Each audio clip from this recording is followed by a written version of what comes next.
NaCl और Na2SO4 molecules नहीं हैं। उसकी रीज़न क्या है कि NaCl इंडिपेंडेंटली एग्जिस्ट नहीं करता।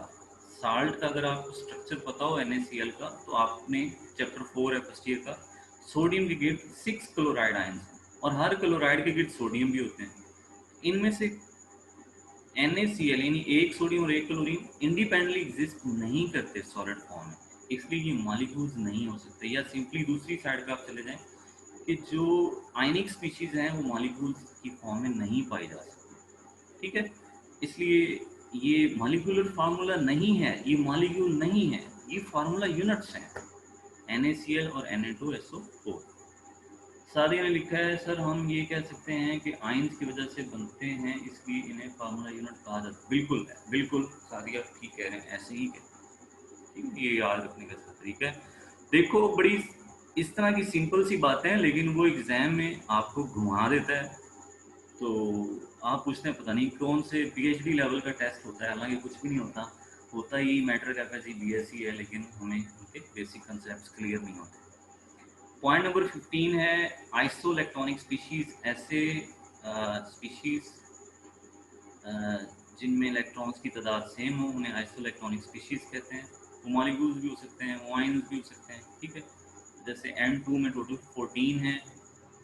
आई होप एटॉमिक नंबर आपको N का पता होगा, 7 और 7 इसमें इलेक्ट्रॉन्स हैं, तो 2 N है तो 14 हो गए। इस तरह CO में भी टोटल 14 इलेक्ट्रॉन्स हैं, 12 कार्बन में और 16 इसमें 8 सॉरी इसमें नहीं 6 कार्बन में और 8 ऑक्सीजन में, तो इसमें भी टोटल 14। यहाँ मैंने साइड में लिखा है can you differentiate between molecule and formula unit. तो बच्चों ये चीज़ बड़ी इंपॉर्टेंट है, ये आप लोगों को पता होनी चाहिए। अगर आपको एक इंटरव्यू में सपोज ये बात ना आई तो आपको रगड़ा लगा देगा, आपको फेल कर देगा, क्योंकि बेसिक कंसेप्ट हैं, इस पे गलती बर्दाश्त नहीं होती। जी हाँ, कोई बहुत हाई लेवल की बात पूछी हो, जैसे आप क्लासिकल एपेरोन इक्वेशन पूछी हो और कोई इस तरह की कोई BSc लेवल का प्रैक्टिकल कुछ पूछ ले, वो आपको ना आए तो कोई नहीं हो कहता खैर है जी, बच्चे को इस तरह आइडिया नहीं है। लेकिन अगर आपने बेसिक कंसेप्ट में कोई बोंगी मार दी फिर वो आपको नहीं बख्शेगा। नहीं, आयनिक कंपाउंड को मॉलिक्यूल नहीं कहेंगे, किसी को भी नहीं कहेंगे सैरिश, किसी को भी नहीं कहेंगे। आई होप आप लोगों को मैंने ये बात समझा दी। एनी क्वेश्चन तो आप लोग मुझसे पूछ सकते हैं। आइसोटोप्स पे चलते हैं। मैंने जस्ट देखें सोडी लिखा हुआ है, मैं काफ़ी ऊंचा बोल रहा हूँ वैसे।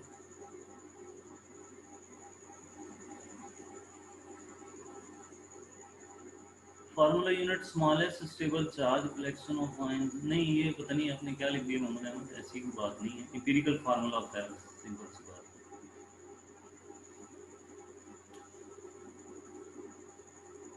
जी रेहान को आवाज़ नहीं आ रही, बाकी सबको आ रही है।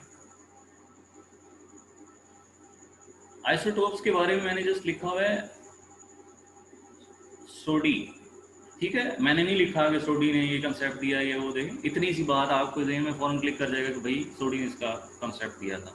नंबर ऑफ आइसोटोप्स ये आपके लिए मैंने लिख दिया है सामने, ये आप लोग रट्टा लगा लें इसको, ये प्योर रट्टा ही है, इसमें कोई ऐसी बात नहीं है। और HCO के सामने मैंने 3 लिखा हुआ है, Na के सामने 5, Ca और Pd के सामने 6, इसका मतलब है HCO तीनों में 3 आइसोटोप्स होते हैं, निकल के 5 होते हैं, सो ऑन। ठीक है, ये बात रट्टा है, ये आप याद करें। RFG क्या है? Arsenic, iodine, fluorine and gold. ये 4 ऐसे एलिमेंट्स हैं जो मोनो आइसोटोपिक हैं। मोनो मीन 1, इन एलिमेंट्स का एक ही आइसोटोप होता है, एक से ज्यादा नहीं होते। ये इंपॉर्टेंट बात है, ये आपसे पूछ भी सकता है। टोटल आइसोटोप्स 280 हैं और इनमें से 40 जो हैं वो रेडियो एक्टिव हैं। 5 आइसोटोप्स ऐसे हैं जो 50% अर्थ क्रस्ट का बनाते हैं। अर्थ क्रस्ट कितना होता है पता है किसी को? तो ये ज्योग्राफी का नॉलेज है। अर्थ क्रस्ट क्या होता है बता सकते हैं? RFG अगेन एक्सप्लेन कर रहे हैं। RFG मीन 4 एलिमेंट्स हैं, arsenic, iodine, fluorine and gold. सब आपका arsenic, iodine, fluorine and gold, ये मैंने एक फार्मूला बस उसका बनाया हुआ है RFG, तो आप लोगों की आसानी के लिए, अपनी भी आसानी के लिए, तो मुझे भी याद रहता है, स्टूडेंट्स को भी बता देता हूँ। तो upper layer of earth Hafiz, great भाई हाफिज, क्या बात है। उस्मान अमीन कह रहे हैं आउटर मोस्ट लेयर ठीक है, यस अपर लेयर। इसकी कितनी डेप्थ होती है तीसरा? अर्थ क्रस्ट की कितनी डेप्थ होती है?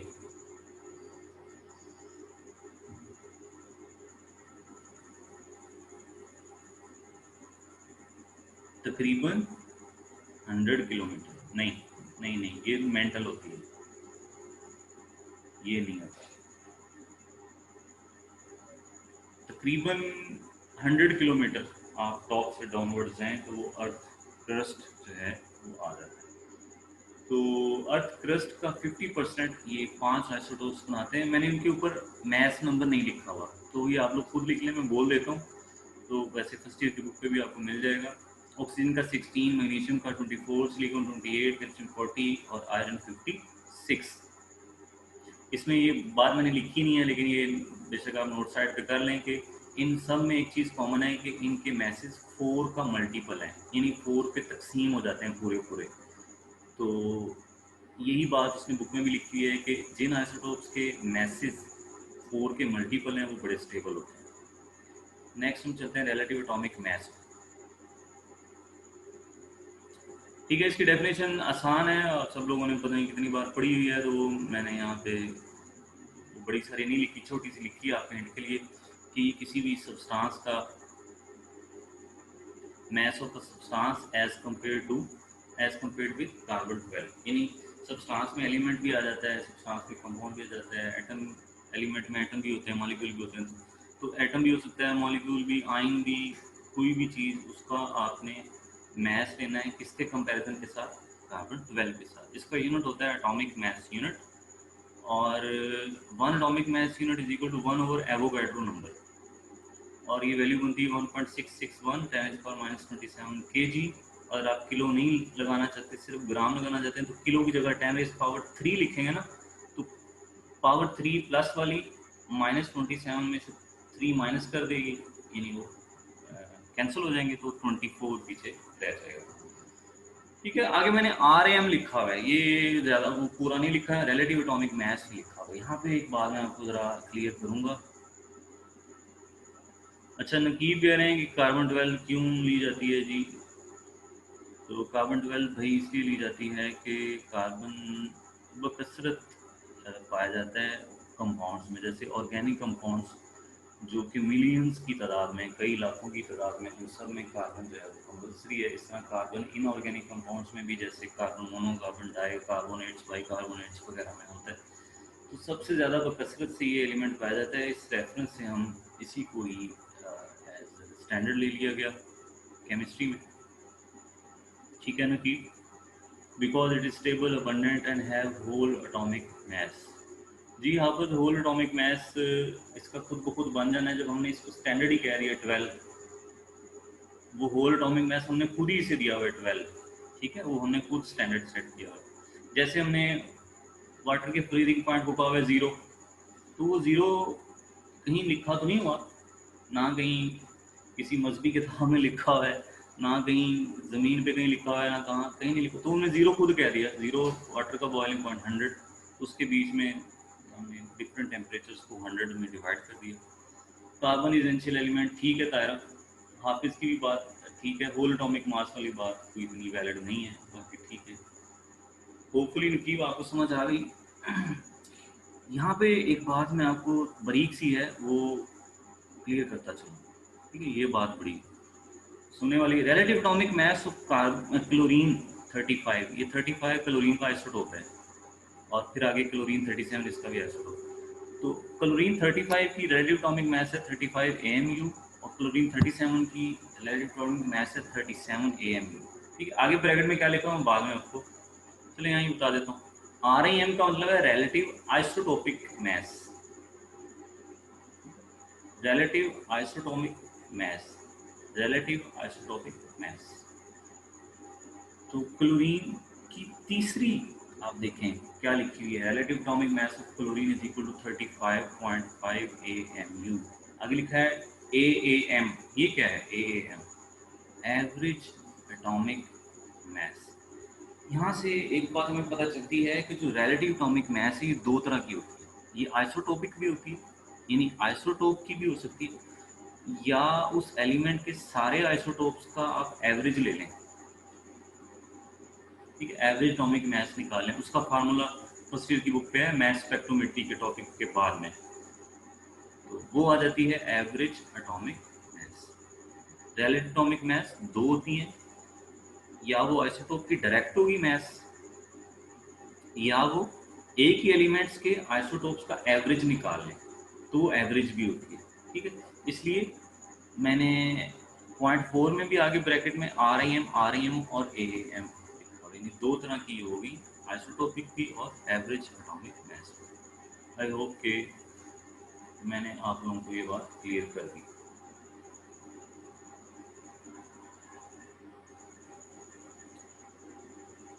जी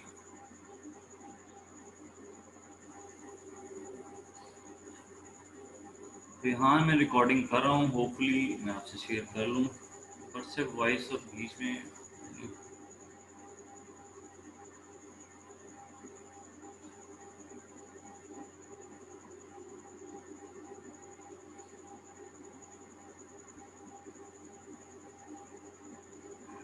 जी, why do we use relative atomic mass unit scale? Simple सा ये क्वेश्चन है, क्योंकि एटम्स जो हैं ये बड़े छोटे इनके मैसेज हैं, तो इनके लिए हम बड़ा यूनिट का स्केल नहीं यूज़ कर सकते, जैसे जैसे किलोग्राम या ग्राम या मैस की यूनिट्स आपको पता है, मन भी होता है, 40 किलोग्राम को मन कहते हैं।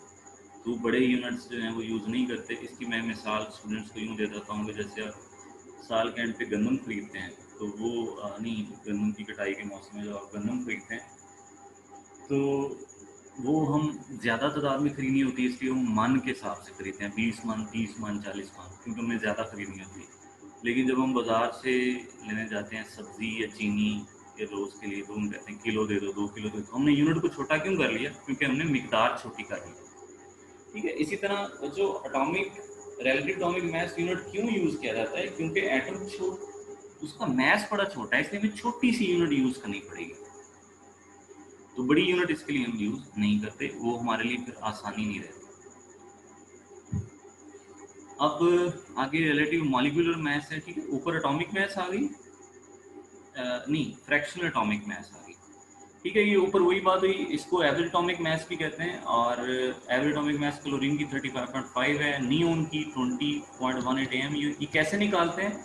ये फार्मूला मास स्पेक्ट्रोस्कोपी के बाद में टॉपिक में दिया हुआ है कि relative isotopic mass multiply relative abundance. जैसे नियोन की 20 जो है उसका 90.92 उसको मल्टीप्लाई किया होता है, प्लस आगे दूसरा आइसोटोप उसकी मास आर आई एम यानी रिलेटिव आइसोटोपिक मास, और मल्टीप्लाई उसकी रिलेटिव अबंडेंस।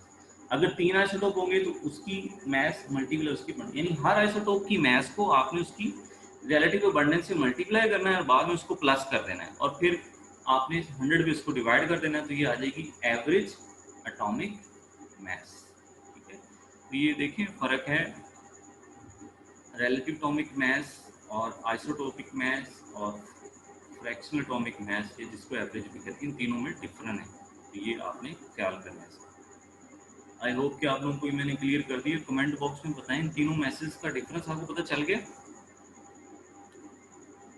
कमेंट करें, तीनों मैसेज का डिफरेंस आपको पता चल गया? जी सर, तायरा कह रही, जी सर, रिजवाना कह रही हैं सर, उस्मान अमीन कह रहे हैं यस सर। बाकी सब लोग सोए हुए हैं? सब Aftab yes sir, Rizwana yes sir, बाकी सब लोग नकीब वेरी गुड यस सर, रानिया जाहिद गुड, सैरिश ठीक है, ठीक है, ठीक है जी।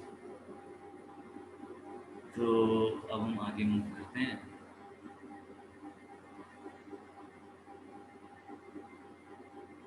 जी, आप लोग ब्रेक तो नहीं लेना चाहते? कोई 5 मिनट्स की ब्रेक?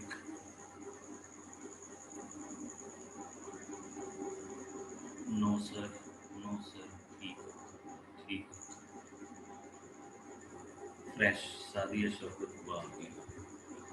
ऐसे कमेंट से हौसला होता है कि वाकई जागते हुए लोगों को हम पढ़ा रहे हैं। ठीक है जी, आप लोगों के कमेंट से मैं भी फ्रेश हो गया हूँ। अब आगे हम आते हैं रिलेटिव मॉलिक्यूलर मास। देखिए वर्ड में रिलेटिव एटॉमिक मास, रिलेटिव मॉलिक्यूलर मास, वो एटम का मास होता है, चाहे वो आइसोटोप हो चाहे आप एवरेज निकाल लें, ये मॉलिक्यूल का मास होता है। जैसे वाटर का 18 AMU। ये अब आपको MCU किस तरह आ सकता है, आप वही MCQ आएगा कि 18 AMU is dash mass of water, relative atomic, relative molecular, relative formula या रिलेटिव आयनिक, उसमें मॉलिक्यूलर मास आ जाएगा। इस तरह जितने भी मॉलिक्यूल्स हैं वाटर के अलावा, ozone, oxygen, carbon mono, carbon di, methane, ethane, propane, जो भी जितने भी मॉलिक्यूल्स हैं सबके सबका कौन सा मास होगा, रिलेटिव मॉलिक्यूलर मास होगा। इस तरह रिलेटिव फार्मूला मास होता है, मैंने भी आपको पीछे बताया ना कि जो फार्मूला यूनिट का मास होगा उसे कहेंगे relative formula mass.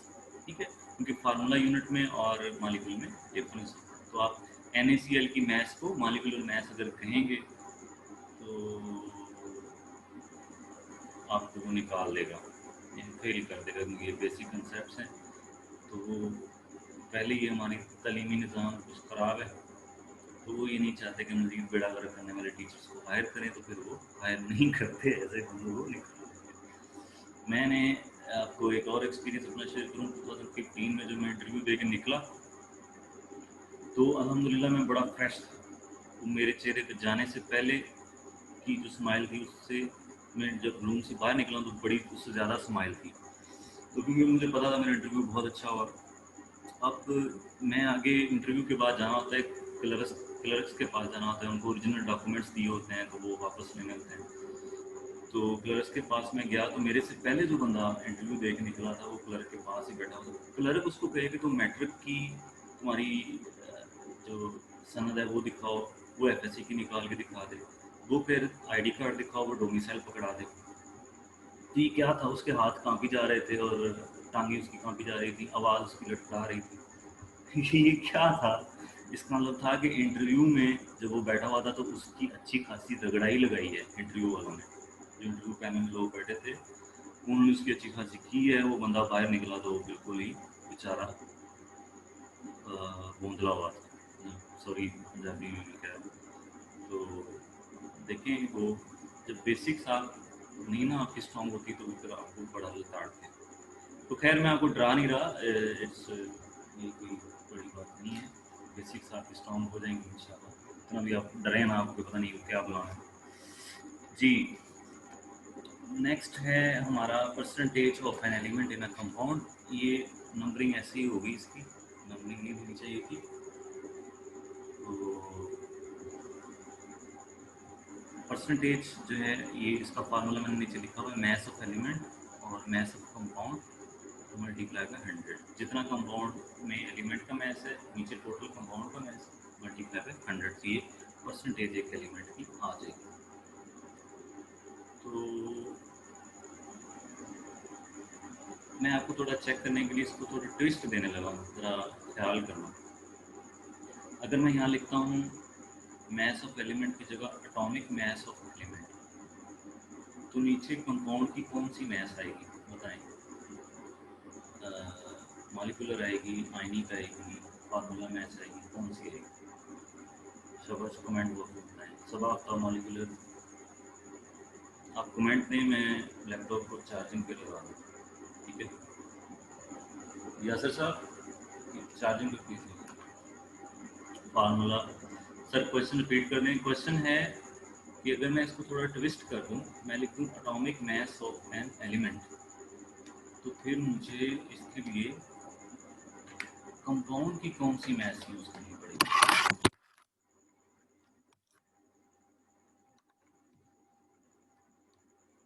Formula mass, formula mass, ये तो सीधी बुक पे लिखा है।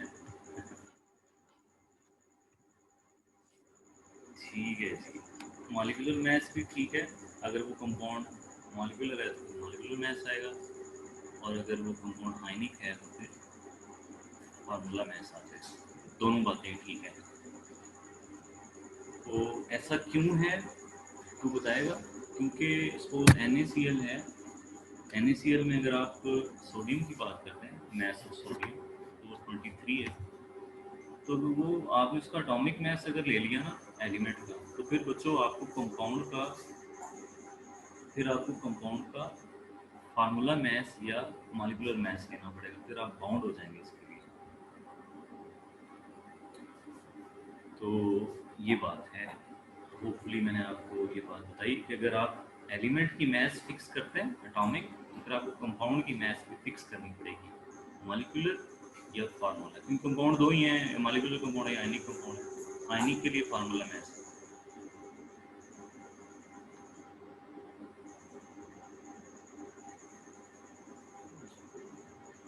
ठीक है रिजवाना, बाकियों को भी आवाज़ का इशू आ रहा है या सिर्फ रिजवाना जहूर को आ रहा है?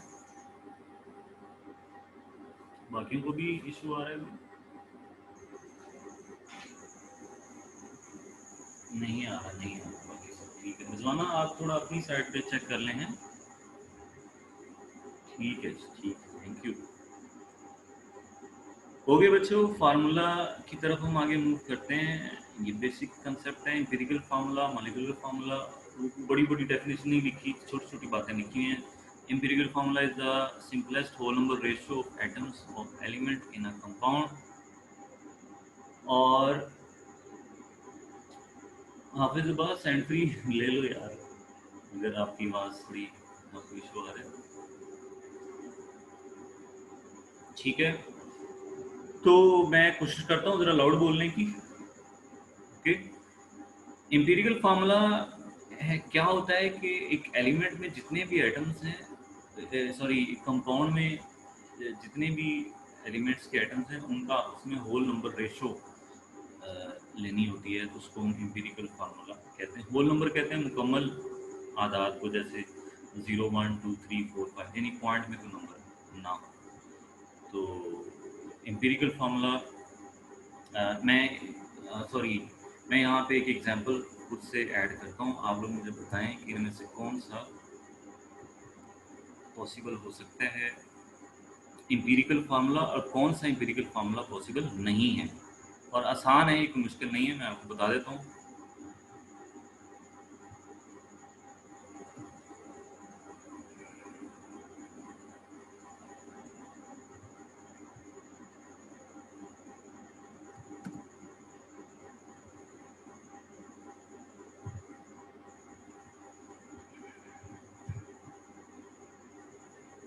ठीक है, ये पॉइंट्स को आप यूँ समझिए, जो आगे मैंने 2 लिखा 5 लिखा, ये समझ लें वो नीचे है, जैसे क्या उसे कहते हैं कंप्यूटर की लैंग्वेज में, तो वो नीचे है C2H5 और अगला है C2H3.5। इनमें से कौन सा एम्पिरिकल फार्मूला नहीं है, ये बताना है आपको। फर्स्ट वाला या सेकंड वाला? जो एम्पिरिकल फार्मूला नहीं है, सेकंड वाला। नकीब कह रहे हैं ये एम्पिरिकल फार्मूला नहीं है। वाई? बहुत आसान है ये बात। सबा साहब कह रही सेकंड, नफीसा कह रही है सेकंड। शाबाश शाबाश शाबाश, माशाल्लाह, बड़ी एक्टिव क्लास है जी, माशाल्लाह। ठीक है, फ्रैक्शन की वजह से रानिया जाहिद ने आंसर भी दे दिया पहले से ही कि फ्रैक्शन की वजह से। भाई 3.5 होल नंबर नहीं है, ठीक है, इस वजह से। और अगर आपको कहा जाए कि इसको आप एम्पिरिकल फार्मूला में चेंज करो, फिर आप कैसे करोगे? ये बात देखो, इसको एम्पिरिकल में चेंज करो, कैसे करोगे? क्या आएगा आंसर? बताएं बताएं बताएं। सेकंड को एम्पिरिकल में चेंज करना है, क्या आएगा सी के साथ? सेकंड को नहीं नहीं नहीं नहीं नहीं नहीं नहीं, नकीब ऐसे नहीं, ऐसे नहीं, ऐसे नहीं, राउंड ऑफ नहीं, राउंड ऑफ नहीं। ये एग्जांपल्स जो न्यूमेरिकल हैं फर्स्ट ईयर की बुक पे, कि अगर ना आ रहा हो आपके पास होल नंबर, फिर आपने क्या करना होता है? हाफिज फजल नहीं, हाफिज साहब नहीं, ऐसा नहीं है। Multiply with suitable, Usman Amin, Usman Amin very good. और नफीसा भी multiply by n value, multiply Usman Tahir, good, ये आंसर है जी। तो बताएं क्या बनेगा एम्पिरिकल फार्मूला? C4 और H7, this is the empirical formula. इसमें मिड वाला नहीं है, बाकी दोनों एम्पिरिकल फार्मूले पॉसिबल हैं, किसी के भी हों, ये कोई भी हो सकता है। ठीक है जी, एम्पिरिकल फार्मूला। और आगे मॉलिक्यूलर फार्मूला को आप देखें, ये क्या कहता है?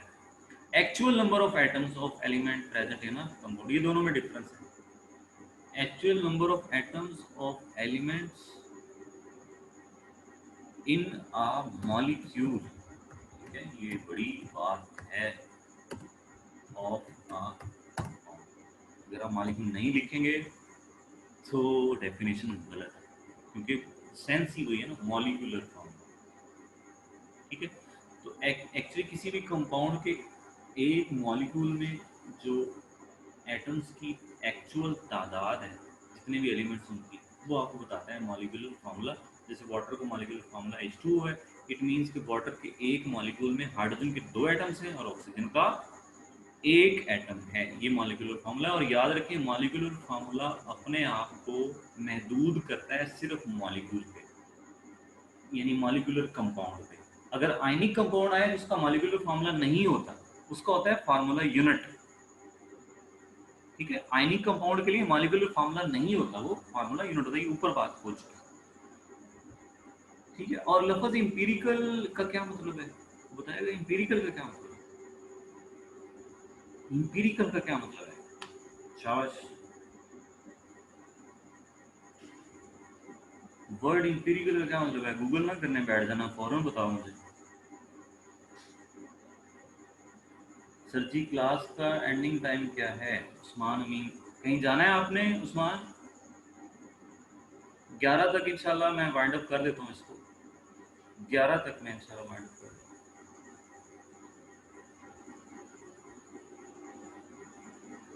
अगर आपको कोई इशू नहीं है, मैं पीएमएस की क्लासेस लेता रहा हूँ भाई, मैं 5-5 घंटे सर से पढ़ता हूँ। हमारी क्लास 30 स्टूडेंट्स की थी, 5-5 घंटे, बीच में कोई आधे घंटे की ब्रेक आ जाती थी। 9 से लेकर रात 1, 1:30, 2 बजे तक हम पढ़ते हैं इंग्लिश की क्लासेस के लिए, ठीक है। कुछ पाने के लिए कुछ होना पड़ता है, आपको मेहनत करनी पड़ती है। सर आप इजी होके पढ़ाएं। Sadia Shaukat, good. Sadia very good. मैं भी सर को यही कहा करता, ठीक है। फिर भी हम क्लास को पॉइंट करने की कोशिश करते हैं। मैं चाहता हूँ कोई चीज़ रह ना जाए, ठीक है नफीस साहब। तो मैंने क्या क्वेश्चन पूछा था, एम्पीरिकल का क्या मतलब है बताएं। सैरिश करी मुझे नहीं पता, सैरिश करी मुझे नहीं पता। और कोई? Don't know sir. एम्पीरिकल का मतलब है एक्सपेरिमेंटल, नहीं वेरीफिएबल नहीं, एक्सपेरिमेंट, ठीक है। आप डिक्शनरी में इसके मीनिंग बेसिक देखिए, एक्सपेरिमेंटल। ये बात मैं क्यों पूछ रहा हूँ, ये बात आपको हमेशा के लिए एक और बात से कनेक्ट कर देगी, और वो दोनों बातें आपको ज़िंदगी में कभी नहीं भूलेंगी। वो दूसरी बात किस बात से कनेक्ट करेगा आपको? ये आपको कनेक्ट करेगा कंबस्चन एनालिसिस। कंबस्चन एनालिसिस में हम लोग बाकायदा एक्सपेरिमेंट करते हैं, और हम शायद आपको टॉपिक आगे हम डिटेल में उसको पढ़ेंगे। तो उसमें हम क्या करते हैं कि हम किसी हाइड्रोकार्बन को कंबस्चन उसकी करते हैं। कंबस्चन करने के बाद उसका केमिकल रिएक्शन होता है, और वो हाइड्रोकार्बन कार्बन डाइऑक्साइड में वाटर में चेंज हो जाता है, ठीक है। केमिकल रिएक्शन हुआ, फिर हम उस वाटर की मिकदार देखते हैं, और CO2 की मैस देखते हैं कितनी है, फिर फार्मूला के लगाते हैं परसेंटेज का। तो आगे डिटेल आगे मैं आपको बताऊंगा। तो ये बाकायदा आपने क्या किया, प्रैक्टिकल किया, उसके बाद कैलकुलेशन की है, फिर जाके आपको इंपीरिकल फार्मूला पता चलता है। वो परसेंटेज वाला फार्मूला लगा के फिर आगे जाके इंपीरिकल फार्मूला पता चलता है, ठीक है। तो इसलिए भाई इंपीरिकल लफ्ज आया है एक्सपेरिमेंट से, यानी आपको एक्सपेरिमेंट करके ये फार्मूला पता चलता है। मॉलिक्यूलर फार्मूला को कैसे पता चलता है? उसके लिए कोई एक्सपेरिमेंट की जरूरत नहीं है, उसके लिए एक फार्मूला है, molecular formula equal to n into empirical formula. n क्या होता है? होल नंबर है, 1 2 3 4 5। और इसकी वैल्यू कैसे निकालते हैं? अगर आप जरा गौर करें इस फार्मूले में, मॉलिक्यूलर मैस और मॉलिक्यूलर फार्मूला की जगह अगर आप मॉलिक्यूलर मैस पढ़ लें, और इंपीरिकल फार्मूला जो है इंपीरिकल फार्मूला मैस पढ़ लें, तो ये इंपीरिकल फार्मूला मैस उधर जाके मॉलिक्यूलर से डिवाइड हो जाएगी, दोनों मैसेज के डिवाइड करने से ये नंबर आ जाएगा n, ठीक है। यानी अगर आप दोनों की मैसेज लें और फिर इंपीरिकल को उधर जाके डिवाइड कर दें, तो n की वैल्यू आ जाएगी। वो n की वैल्यू आप यहाँ रखें, और फिर उसको इंपीरिकल फार्मूला से मल्टीप्लाई कर दो, किया जाता है मॉलिक्यूलर फार्मूला, इसको एम्पिरिकल नहीं कहते, ठीक है। हाँ जी, सही लिखा है आपने नबी सर, सही है। सर हम जाग रहे हैं एक्टिव बट टाइपिंग लैपटॉप पे मुश्किल है। चलें कोई नहीं, हमने भी सर से के साथ लेक्चर में सीख ही ली थी थोड़ी बहुत, जैसी भी आपको आती है करते रहें। सर कोई एग्जांपल दे रहे हैं, सवाल किस चीज़ की, मॉलिक्यूलर फार्मूला की एग्जांपल दे दें। इसकी एग्जांपल थोड़ी लेंथी हो जाएगी, एन को फाइंड करने की एग्जांपल जैसे मॉलिक्यूलर मास बेंजीन की वो आती है 72, ठीक है। और मॉलिक्यूलर मास फाइंड करने के कई तरीके हैं, मॉडर्न तरीका है मास स्पेक्ट्रोस्कोपी है, ठीक है। उससे पहले वेपर डेंसिटी मेथड है और भी मेथड्स हैं। तो मॉलिक्यूलर मास जो है वो उसके लिए कोई, यानी आपको कोई एक्सपेरिमेंट नहीं करना पड़ता, मतलब इंस्ट्रूमेंट है उससे फाइंड हो जाती है, कोई केमिकल रिएक्शन नहीं होता इसमें। और मॉलिक्यूलर मास आ गई, फिर इंपीरिकल फार्मूला मास कैसे आएगी। इंपीरिकल फार्मूला मास आएगी, आपने जो इंपीरिकल फार्मूला निकाला है कंबशन एनालिसिस से, उस वो बेंजीन का आएगा CH। तो CH की मास कितनी बड़ी, C12 है और H1 है, 12 + 1 13। मॉलिक्यूलर मास आ गई 72 और वो दूसरी 78, सॉरी। और इंपीरिकल फार्मूला मास आ गई 13, 13 को तो जाकर डिवाइड कर दें तो आंसर आ जाएगा 6। आपका सब आपका होपफुली आपको इसकी समझ आ गई। एग्जाम्पल 3 या 4 बुक पे है, और वहाँ से भी 5 है शायद, 5 या 6 है, तो वहाँ से आप चेक कर सकते हैं, ठीक है। और हमेशा याद रखें, ये कुछ टीचर्स भी गलत पढ़ा जाते हैं, वो कहते हैं कि मॉलिक्यूलर फार्मूला पहले में पता होता है, बाद में एम्पिरिकल फार्मूला पता चलता है। ये बड़ी ये आपकी बड़ी खतरनाक बात है, अगर इंटरव्यू में ऐसी बात आपने बोल दी, ये बड़ी खतरनाक बात है। मॉलिक्यूलर फार्मूला हमें एम्पिरिकल फार्मूला से पता चलता है, हमेशा याद रखें, ठीक है। आप ये नहीं कहते कि बेंजीन का मॉलिक्यूलर फार्मूला C6 है तो 6 से काट दिया तो एम्पिरिकल बन गया CH, ये नहीं कहना भाई। पहले एम्पिरिकल पता चलता है और उसको फिर n से मल्टीप्लाई करते हैं, फिर मॉलिक्यूलर फार्मूला पता चलता है जी। एम्पिरिकल फार्मूला के लिए मैंने नीचे लिखा होता है केमिकल एनालिसिस, जैसे कंबशन एनालिसिस, तो क्वालिटेटिव क्वांटिटेटिव दोनों करने पड़ते हैं, ठीक है। उसके बाद थर्ड पॉइंट है ionic and molecular compounds. In case of ionic compounds it is also called formula unit, ठीक है। ये बात ऊपर भी होगी कि एम्पिरिकल फार्मूला दोनों का हो सकता है, मॉलिक्यूलर कंपाउंड्स का भी और आयनिक कंपाउंड्स का भी, ठीक है। जैसे NaCl ये आयनिक कंपाउंड है, आयनिक कंपाउंड्स का मॉलिक्यूलर होता ही नहीं है, सिर्फ एम्पिरिकल फार्मूला ही होता है, उसी को हम फार्मूला यूनिट कह देते हैं। CH ये मॉलिक्यूलर है, ये बेंजीन का एम्पिरिकल फार्मूला है, और CH2O ये भी मॉलिक्यूलर है, ये ग्लूकोज का एम्पिरिकल, यानी एम्पिरिकल फार्मूला दोनों किस्म के कंपाउंड हो सकता है, आयनिक भी और मॉलिक्यूलर भी। जबकि मॉलिक्यूलर फार्मूला सिर्फ और सिर्फ मॉलिक्यूलर कंपाउंड्स का होता है, ठीक है। बेंजीन और ग्लूकोज आपके सामने नजर आ रहे हैं। कंबस्टन एनालिसिस वो बात ऊपर डिस्कस हो गई इसमें, क्योंकि फर्स्ट चैप्टर में है तो ये बातें आपको एग्जाम में पूछी जा सकती हैं। इसमें कंबस्टन एनालिसिस की वो डेफिनेशन मैंने नहीं लिखी, होपफुली आप सबको पता होगी। ये चीज़ें बाद बात हमें भूल जाती हैं ना, तो किसने किसको एब्जॉर्व किया, तो ये मैंने यहाँ बुलेट पॉइंट निकाल दी। कंबस्टन एनालिसिस की कोई डेफिनेशन वगैरह की तो ज़रूरत नहीं है ना, आप ज़रा कमेंट बॉक्स में बताएं, कोई ऐसा बच्चा है जिसे कंबस्टन एनालिसिस का नाम होता हो, मुझे बताएं ज़रा। अगर आपको पता है तो यस लिख दें, अगर नहीं पता तो नो लिख दें। अगर आपको कंबस्टन एनालिसिस का पता है तो यस लिखो, यस यस यस यस, ठीक है जी सर पता है, ठीक है। देखें ना, मैं इस पर नहीं पता, हम आगे चलते हैं। बस ये वर्ड्स याद रखें, कंबस्टन मीन बर्निंग होती है ऑक्सीजन की मौजूदगी में, एनालिसिस यानी बर्न करके हम किसी कंपाउंड का एनालिसिस करें तो कंबस्टन एनालिसिस कहते हैं, सिंपल सी बात है। इसमें जो वाटर को एब्जॉर्ब करने के लिए हम लगाते हैं मैग्नीशियम परक्लोरेट, MgClO4 ट्वाइस, और आगे मैंने लिखा है एड्जॉर्प्शन। इसका क्या मतलब है, एडजॉर्प्शन और एब्जॉर्प्शन दोनों में फ़र्क है। एडजॉर्प्शन और एब्जॉर्प्शन दोनों में फ़र्क है। क्या फ़र्क है मैं आपको कोशिश करता हूँ यहाँ, हाँ हाँ ये सब आप लिख रही हैं।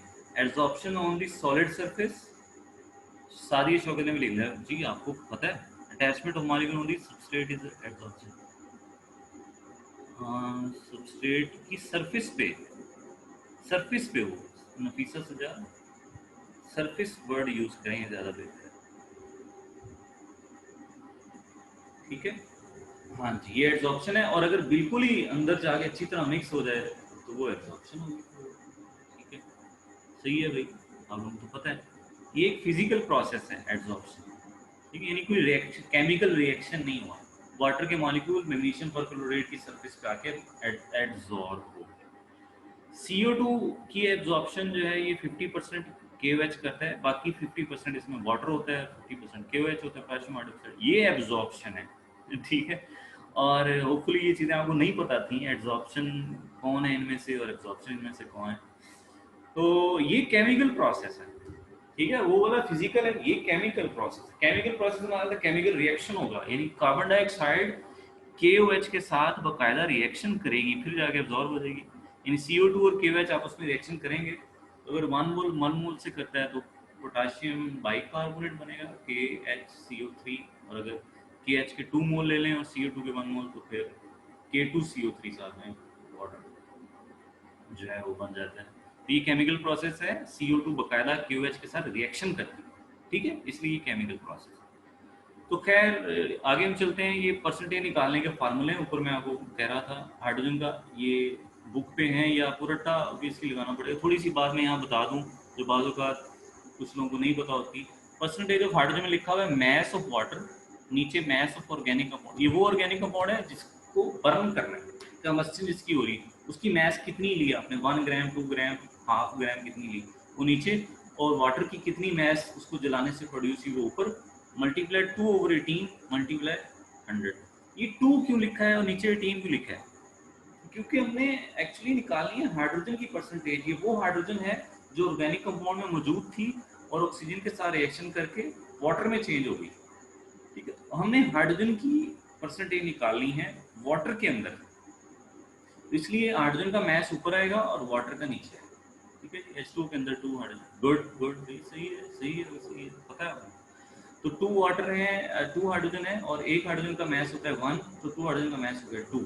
ये नंबर नहीं लेना कि 2 हाइड्रोजन इसलिए 2 लगा दिया, ऐसी बात नहीं है, बल्कि हाइड्रोजन का मैस 1 है, 2 हाइड्रोजन है तो उनका 2 हो गया मैस, नीचे टोटल वाटर का हो गया, फिर मल्टीप्लाई 100। तो कार्बन की परसेंटेज के लिए क्या करना पड़ेगा, mass of CO2, mass of organic compound, और 12/44, 12 क्यों, क्योंकि कार्बन का 12 है, और 44 क्यों, क्योंकि CO2 का 44 है मैस, मल्टीप्लाई 100, ठीक है। ये मैंने दोनों हाइड्रोजन की परसेंटेज के लिए वाटर क्यों लिया है, मैस ऑफ वाटर, क्योंकि ऑर्गेनिक कंपाउंड का हाइड्रोजन वाटर में चेंज आता है, और मैंने कार्बन के लिए मैस ऑफ CO2 क्यों लिया है, क्योंकि ऑर्गेनिक कंपाउंड में जो C था वो चेंज हो गया CO2 में, इसलिए मैंने CO2 लिया। और ऑक्सीजन की परसेंटेज के लिए 100 में से आप हाइड्रोजन और कार्बन दोनों की परसेंटेज को माइनस कर दें प्लस करके, तो बाकी आ जाएगा ऑक्सीजन की परसेंटेज, ठीक है। और ये इंटरव्यू में वो आपसे छेड़छाड़ी कर सकता है इस पर, लेकिन रिटन टेस्ट में मेरा नहीं ख्याल इसमें कुछ छेड़छाड़ हो सकती है, कोई घुमा नहीं सकता इसको, क्योंकि सीधे सीधे फार्मूला है। लेकिन इंटरव्यू में वो छेड़छाड़ करेगा, वो कहेगा ये ऑक्सीजन की परसेंटेज के लिए हम मैस ऑफ वाटर और मैस ऑफ ऑर्गेनिक मल्टीप्लाई 16/18 करते हैं, मल्टीप्लाई 100, ऐसा क्यों नहीं कर सकते, ठीक है। इस तरह वो इंटरव्यू में आपसे छेड़छाड़ी कर सकते हैं। क्या ख्याल है आपका, आप इसका आंसर दे देंगे कि परसेंटेज ऑक्सीजन के लिए वो मैथ फार्मूला क्यों, मैथ ऑफ वाटर नीचे मैथ ऑफ ऑर्गेनिक कंपाउंड, फिर वो मल्टीप्लाई 16/18 मल्टीप्लाई 100, या CO2 में भी ऑक्सीजन आ रही है, इससे निकाल लें जैसे हाइड्रोजन और कार्बन की निकाली। ऑर्गेनिक कंपाउंड में N या S हो तो फिर कोई और मेथड यूज होता है, हाँ जी, फिर एब्जॉर्प्शन कोई और, एब्जॉर्बिंग एजेंट कोई और लगाया जा सकता है। फरहान आज की आवाज़ कम आ रही है, चलें थोड़ा स्लो हो गया था। नो सर नहीं कर सकते, क्यों नहीं कर सकते उस्मान अमीन, जल्दी बताएं, शाबाश उस्मान अमीन। वो अगर आपसे छेड़छाड़ी करे कि भाई करें तो ऑक्सीजन के लिए क्यों नहीं आप कर सकते,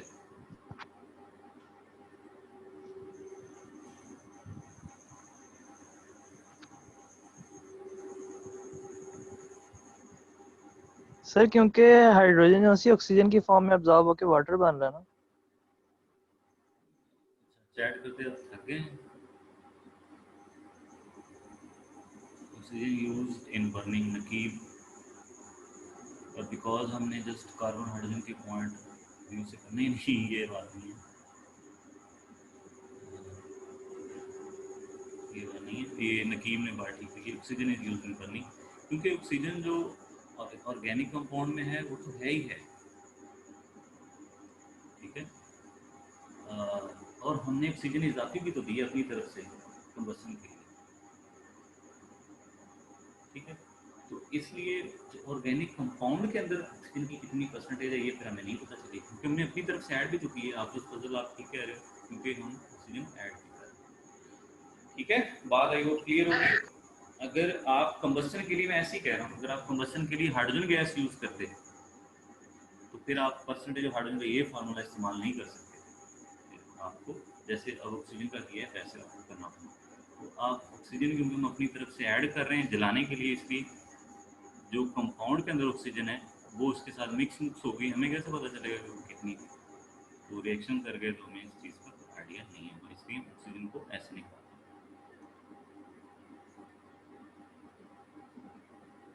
जी सारी शौकत, मैं कह रहा हूँ कि ऑक्सीजन की परसेंटेज हम इसलिए नहीं निकाल सकते क्योंकि कंबस्शन करने के लिए हम ऑक्सीजन को ऑर्गेनिक कंपाउंड के साथ मिला रहे हैं, उनका रिएक्शन करवा रहे हैं। तो ऑर्गेनिक कंपाउंड के अंदर जो ऑक्सीजन है और जो बाहर से हम दे रहे हैं वो तो आपस में रिएक्शन कर गई, तो इस वजह से कितनी ऑक्सीजन की परसेंटेज है वो तो गलत हो जाएगी ना, कंपाउंड के अंदर कितनी वो हम कैसे निकाल सकते, क्योंकि हम अपनी तरफ से ऐड भी तो कर रहे हैं। तो इसलिए ऑक्सीजन को हम उसकी परसेंटेज को इस तरह फाइंड करते हैं कि कंपाउंड के अंदर अगर हाइड्रोजन इतना था, कार्बन इतना था, तो फिर ऑक्सीजन कितना आएगा, दोनों को माइनस करें तो ये ऑक्सीजन आ जाएगा। सादिया शौकत, आपको समझ आ गई बात? प्लीज़ बता दो। सादिया शौकत जी, ठीक है। कंसेप्ट ऑफ मोल, लो जी, इधर भी बड़े बंदे डगमगाते हैं, कंसेप्ट ऑफ मोल पे भी लोग डगमगाते हैं, हालांकि कोई इतनी बड़ी बात नहीं है। 1 मोल इज इक्वल टू, ये कैपिटल एम मैंने लगाया है, इसका मतलब है मोलर मैस। अब मैं पूरा तो ना लिखूं, आप समझ रहे हैं इसको, कैपिटल एम बताएं, पूरा ना लिखूं ना, चलता चलूँ आगे। ये देखिए ये बुलेट पॉइंट्स हैं, M N A. Sir voice slow आ रही है, मैं थोड़ा तेज बोल जी। पूरा ठीक है, कैपिटल एम का मतलब है, मैं अभी लिख देता हूँ, बाद में फिर आप अंडरस्टैंड करना कि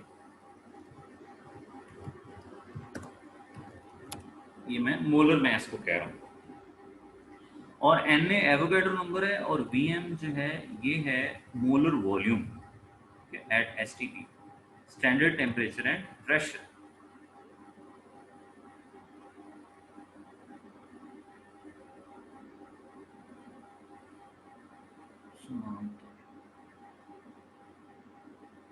तो मोलर मैस को भी हम 1 मोल कहते हैं, और एवोगैड्रो नंबर को भी 1 मोल कहते हैं, और मोलर वॉल्यूम इसकी वैल्यू कितनी होती है 22, नीचे लिखी है मैंने 22.414 डेसीमीटर क्यूब, इसको भी हम 1 मोल कहते हैं। तो मोलर वॉल्यूम की डेफिनेशन आप बुक पे मिल जाएगी, मेरा नहीं ख्याल मैं इसको एक्सप्लेन करूँ, एब्रीवेशन बाद में कंफ्यूज करेगी। आप तो टाइप कर लेना ना उसको, ये नोट्स में आपको दे दूंगा, आप लोग अपनी जहाँ पे आपको कंफ्यूजन हो वो आप लिख लेना कि ये वो चीज़ है, ठीक है Vaniya?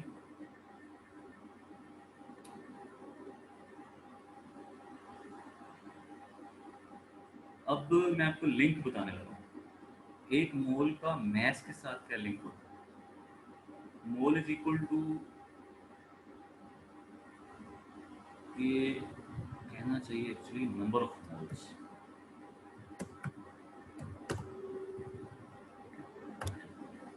Number of mole is equal to mass of substance और over molar mass of substance. वो सब्सटेंस एलिमेंट भी हो सकता है, वो मॉलिक्यूलर कंपाउंड हो सकता है, वो आयनिक कंपाउंड हो सकता है, वो आयनिक स्पीशी भी हो सकता है, ठीक है। स्मॉल एम का मतलब है मैस ऑफ सब्सटेंस, लिख रहा हूँ, चलें आपकी आसानी के लिए, नीचे पे मैं नहीं लिखूंगा बल्कि नीचे है ही नहीं है, और कैपिटल एम का ऊपर मैंने लिखा हुआ है molar mass of substance, molar mass of substance।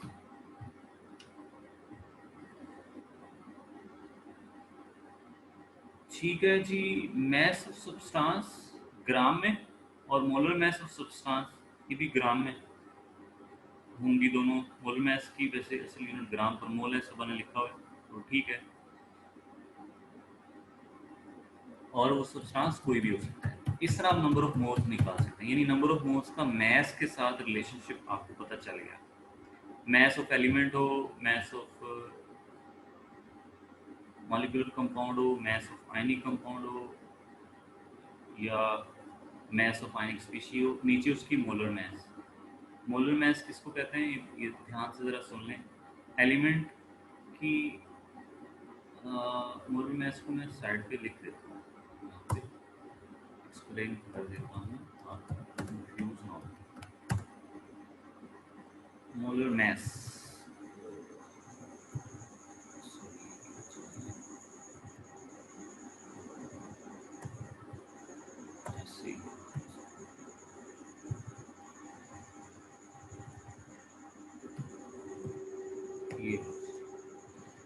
ये लें जी मोलर मैस।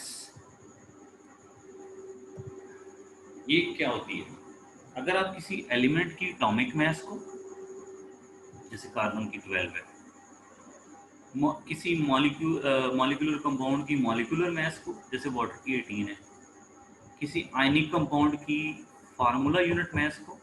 आयनिक कंपाउंड के लिए मैं मॉलिक्यूलर मैस नहीं बोल रहा, ये बात नोट करें, क्योंकि आयनिक कंपाउंड में मॉलिक्यूल होता ही नहीं, उसके लिए फार्मूला यूनिट हम यूज करें।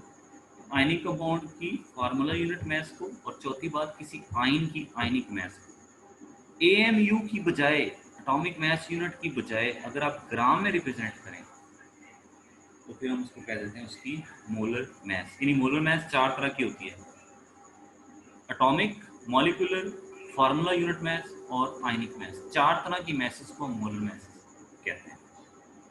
ठीक है, आई होप कि आपको समझ आ गई। मैं यहाँ छोटा सा हिंट दे देता हूँ कि एएमयू आपने नहीं लिखना, बल्कि इसकी जगह क्या लिख देना है,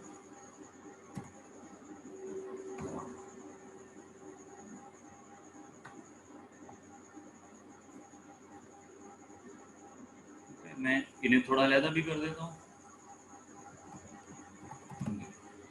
एएमयू की बजाय अगर आप ग्राम लिखेंगे तो फिर ये मोलर मैस कहलाएगी। और ये ग्राम एटॉमिक मैस इसको कहते हैं, ये भी इसका नाम हो सकता है। अगर आप एटॉमिक मैस को ग्राम में जाहिर करें, इसको ग्राम एटॉमिक मैस भी कहते हैं, ग्राम मॉलिक्यूलर मैस भी कहते हैं, ग्राम फार्मूला मैस भी कहते हैं, ग्राम आयनिक मैस भी कहते हैं। ठीक है, तो मोलर मैस के 4 नाम हैं। आपको ये बात क्लियर हो गई बच्चों? बताएं जरा मुझे जल्दी जल्दी बता दें, इंशाल्लाह टॉपिक हमारा एंड होने वाला है, बस 11 बजे मुझे बता दें। आपको ये बात समझ आ गई मोलर मैस?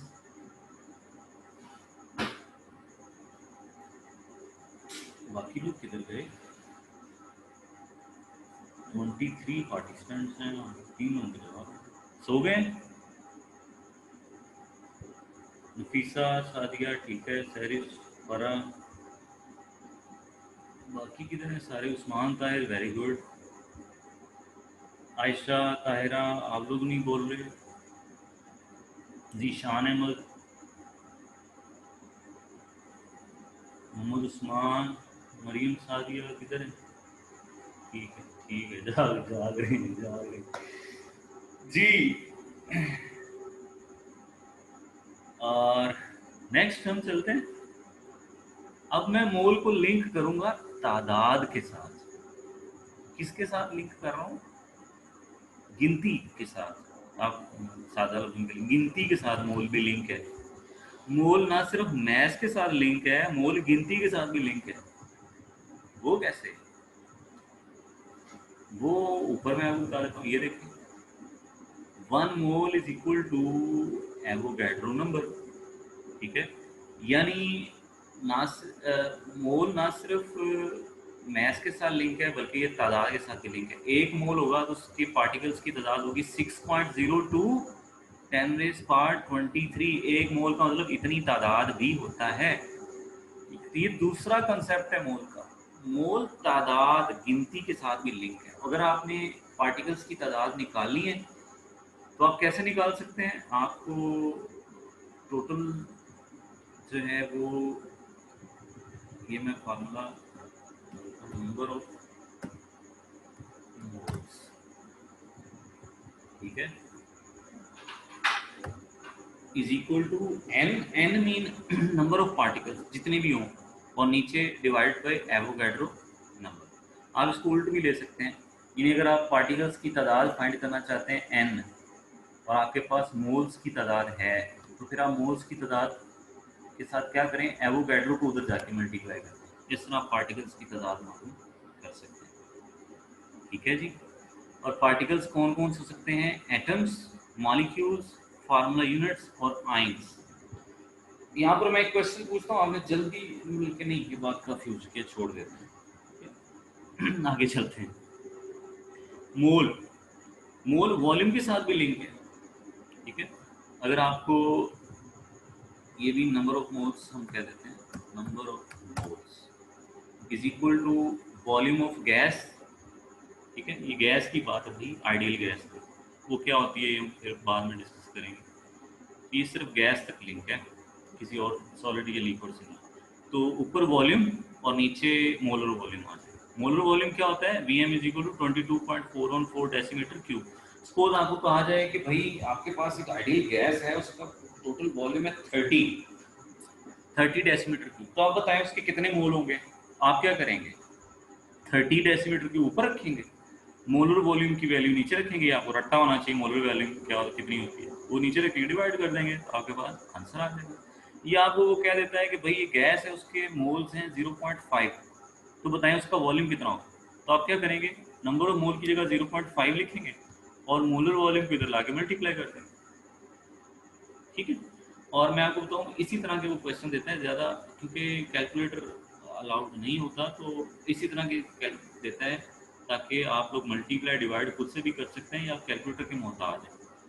तो कॉम्प्लेक्स वैल्यू नहीं देगा वो, 0.5 दे देगा, 1 दे देगा, 2 दे देगा, इस तरह, या 0.01 इस तरह देगा। ठीक है जी। नीचे मैंने लिख भी दिया है, एवोगैड्रो नंबर ये होता है, ये स्टार का मतलब मल्टीप्लाई का साइन है, ठीक है। और 1 मीटर क्यूब इज इक्वल होता है 1000 डेसीमीटर क्यूब, और 1 डेसीमीटर क्यूब इज इक्वल होता है 1000 सेंटीमीटर क्यूब। ये थोड़ा याद रखें इस चीज़ को, यूनिट्स कन्वर्ट आनी चाहिए। मैस स्पेक्ट्रोमीटर, वैसे तो मैस स्पेक्ट्रम, मैस स्पेक्ट्रोस्कोपी अलग से भी टॉपिक है, लेकिन क्योंकि फर्स्ट ईयर में है ये, तो इसको थोड़ा रिवाइज कर देते हैं। बेसिक प्रिंसिपल मैं नहीं बोलूँगा, आप लोगों को पता होगा, मैंने वैसे ही यहाँ लिख दिया है। मैस स्पेक्ट्रोमीटर की 2 मेन टाइप्स हैं, एस्टन और डेम्स्टर। एस्टन गैसीय सैंपल के लिए, डेम्स्टर सॉलिड सैंपल के लिए है। इसकी वर्किंग में 5 पार्ट्स इसके इंपॉर्टेंट हैं। वेपराइजेशन चैम्बर, आपको पता है इसमें वेपर दाखिल करने हैं, ये वो आपको पता है। बस याद रखने वाली बात ये है कि इसमें प्रेशर कितना है, 10⁻⁻⁷ टॉर्क, इतना प्रेशर, यानी बहुत ही थोड़ा प्रेशर होना चाहिए। हमारा जो हवा का प्रेशर है वो 760 टॉर है, जो हवा आप हाथ यूँ हवा में हिलाएं तो आपको जो हवा का प्रेशर महसूस होता है वो इतना होता है, 760। तो ये देखें बहुत थोड़ी सी वैल्यू बनती है, ये 0.0000001 कुछ होने की तरह। और आयनाइजेशन चैम्बर है आगे, वेपर्स को बाद में आयनाइज किया जाता है, तो इसमें वेपर्स के ऊपर इलेक्ट्रॉन्स, ज़्यादातर यही हाई एनर्जी इलेक्ट्रॉन्स, बाद जगह पे एक्सरेज भी यूज़ की जाती हैं, तो इलेक्ट्रॉन्स बम्बार्ड किए जाते हैं। उससे क्या होता है कि एटम्स, इलेक्ट्रॉन्स क्या करते हैं, एटम्स के वैलेंस शेल में जो इलेक्ट्रॉन मौजूद हैं उनको टकरा के उनको बाहर निकालते हैं। इस तरह जब एटम से इलेक्ट्रॉन निकल गया तो वो क्या बन गया? Ions, positive ions. Positive ions ज़्यादातर जो इसमें बनते हैं वो यूनी पॉजिटिव आइंस बनते हैं, क्योंकि हम जो इलेक्ट्रॉन्स ऊपर बम्बार्ड कर रहे होते हैं ना वेपर्स की, उनकी एनर्जी बहुत ज़्यादा नहीं करते, उनकी एनर्जी इतनी करते हैं कि वो एक ही इलेक्ट्रॉन भी निकालें, एक से ज़्यादा को निकालने के वो काबिल ना हो, क्योंकि सेकंड इलेक्ट्रॉन निकालने के लिए पहले से ज़्यादा एनर्जी देनी पड़ती है, क्योंकि अब आपने पॉजिटिव आयन से इलेक्ट्रॉन निकालना है, तो इसलिए हम एनर्जी उसकी कंट्रोल रखते हैं कि वो ज़्यादा पॉजिटिव आयन ना करें, ठीक है। ये यूनी पॉजिटिव यानी एक पॉजिटिव चार्ज वाले आयन्स बनते हैं। तीसरा है इलेक्ट्रिक फील्ड, ये इसलिए दी जाती है कि वो पॉजिटिव आयन्स जो बने हैं उसकी स्पीड को बढ़ाया जा सके। तो ये हम नेगेटिव ग्रिड यानी नेगेटिव चार्ज वाली एक जाली नुमा प्लेट्स होती हैं, ये एक नहीं होती, एक से ज़्यादा होती हैं। तो इन प्लेट्स को हम नेगेटिव इलेक्ट्रिक फील्ड देते हैं, तो वो इन पॉजिटिव आयंस को अट्रैक्ट करती हैं, जिस वजह से पॉजिटिव आयन बड़ी स्पीड से इनकी तरफ अट्रैक्ट होते हैं, क्योंकि इनमें इनमें होल्स होते हैं, सुराख। तो वो पॉजिटिव आयंस इतनी स्पीड से आते हैं कि इनके सुराखों के अंदर से सीधे गुजर जाते हैं, प्लेट के साथ चिपकते नहीं हैं। हालांकि प्लेट पे नेगेटिव चार्ज चिपकते क्यों नहीं, क्योंकि वो बड़ी स्पीड से आकर उससे अट्रैक्ट हो रहे होते हैं, इसलिए वो सीधे आगे गुजर जाते हैं according to Newton first law of motion. ठीक है, ये हो सकता है कोई आपको छेड़छाड़ कर भी दे एग्जाम का इंटरव्यू में कि भाई वो क्यों नहीं रुकते, तो इनर्शिया की वजह से। ठीक है, और इलेक्ट्रिक फील्ड की स्ट्रेंथ है 500 से 2000 वोल्ट। मैग्नेटिक फील्ड क्यों दी जाती है, हम वो आयंस जो हैं जब वो बने हैं उनको हम सेपरेट करना चाहते हैं। वो आयंस किस बुनियाद पे सेपरेट होंगे, अपनी mass to charge ratio. Charge तो सब पे सेम ही होता है, 1 होता है, तो बस आप यूँ समझ लें मैस की बुनियाद पे वो हो जाते हैं। Magnetic field actually positive ions पर फोर्स लगाती है। ठीक है, और ये फोर्स किस डायरेक्शन में लगती है, फ्लेमिंग लेफ्ट हैंड रूल। आप लोगों को पता है Fleming left hand rule, physics में है, ये 10th की फिजिक्स में भी है, फिजिक्स में भी है। फ्लेमिंग लेफ्ट हैंड रूल पता है? लास्ट वाली 2 फिंगर्स जी, सफीना गिरी मुझे पता है, very good Safina, very good. भूल गया, ठीक है, इसको चलें आपको नेट पे भी मिल जाएगा, नहीं पता, ठीक है, आपको मिल भी जाएगा। मैं भी बता देता हूँ, लास्ट वाले जो 2 फिंगर्स हैं वो आपने कर्ल करनी है, छोटी फिंगर उसके साथ वाली जो फिंगर है, शायद इसको रिंग वाली फिंगर कहते हैं।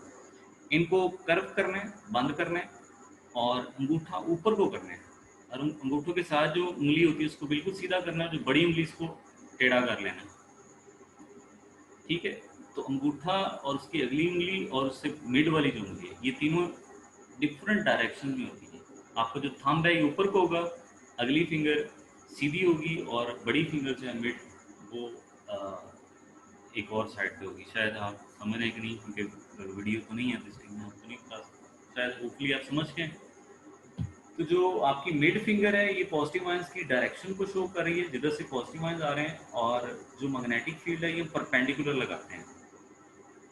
परपेंडिकुलर का मतलब है अगर पॉजिटिव आयंस जो हैं वो एक्स एक्सिस पर आ रहे हैं तो मैग्नेटिक फील्ड की डायरेक्शन वाई एक्सिस की तरफ होगी। ठीक है, और डिफ्लेक्शन किधर को हो जाएगी, मुड़ेंगे वो किधर, जेड एक्सिस की तरफ। ठीक है, ये है फ्लेमिंग लेफ्ट हैंड की। जो अगर आपकी मिडिल फिंगर पॉजिटिव आयंस की डायरेक्शन यानी करंट की डायरेक्शन को शो कर रही है, और मिडिल के साथ जो फिंगर है वो अगर मैग्नेटिक फील्ड की डायरेक्शन को शो करिए, तो जो आपका थंब है वो उस डायरेक्शन को शो करेगा जिसकी तरफ फोर्स लगेगी। ठीक है, ये फ्लेमिंग लेफ्ट हैंड रूल है।